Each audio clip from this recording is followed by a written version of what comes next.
when you're under an investigation, how much do they really know? Like, how do investigators actually gather their evidence during this time of silence?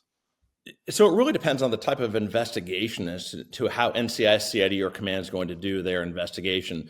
Let's say you have a sexual assault case or a domestic violence case.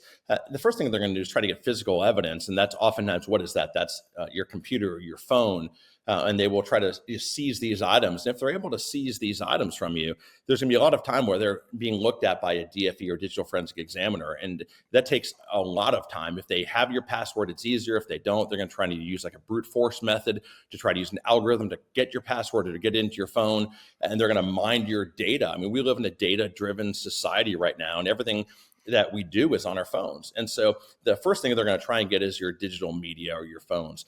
In addition to that, they're going to want to talk to witnesses, and they're going to talk to your chain of command, any witnesses, friends, family. They're going to try to find anyone who is aware of the situation, and you may not even know they're talking to them, because almost always CID or NCIS will say, you're not allowed to disclose that we talked to you. So they may be talking to your buddy in the barracks. They may be talking to an ex-girlfriend. They may be talking to people, and you have no idea they are even talking to them. And they may be giving information which is negative about you. And you have no idea, because these other service members, they're not trying to screw you over, but they're scared as well, because CID or NCIS has told them, you cannot talk about it or we're going to get you for obstruction of justice.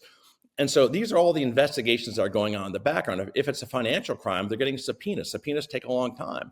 They're going to be getting subpoenas for your bank records. They want to know where your kids went to school, where your spouse lives, trying to get all of the information surrounding the investigation to try to prove your guilt. And so make no mistake about it, whether it's CID or NCIS, they're going to be working extensively to build a case against you. You're just not going to see that happening, because that's going to be going on in the background, and you're not going to be aware of it, and you're really not going to even see that that's happening. All right.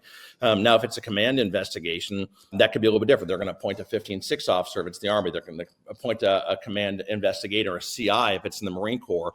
And you may have more knowledge of what's happening in a case like that, but that's going to be a lower level type of a case. And these type of investigations, a CI or a 15-6, and what happens is those get substantiated. From there, it leads to potentially criminal charges after that. So the reality is, no matter what type of crime you're under investigation for, there's all sorts of different levels of it. There is an investigation going on in the background. And if you've been flagged, if you've been placed on legal hold, if you've been brought in for an interview and you're the target, there is likely an extensive investigation going on in the background that you're probably never going to be aware of.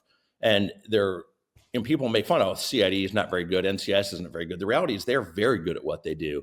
And there was a time in the past where these agents weren't all that great. All that's changed. I mean, it's a whole new world of investigations. We've poured a tremendous amount of money into military court-martial cases, better quality CID agents, better quality NCIS agents. There's money in OSTC, the Office of the Special Trial Counsel. So now what we're seeing is these days of the super sloppy investigations are almost over. Those were the glory days, and we're getting a lot higher quality investigations, which lead to more prosecutions, which leads to more convictions. So, if you're in the military and you're under investigation, you're on notice. Like, they're coming after you. I mean, make no mistake about it. They are coming after you, and you've got to take some action to protect yourself. You're going to be screwed. You're going to end up getting a charge sheet, you're getting criminal charges, very little time to prepare for that. And we wonder why people get confined and locked up, often for things they didn't do. That's part of it.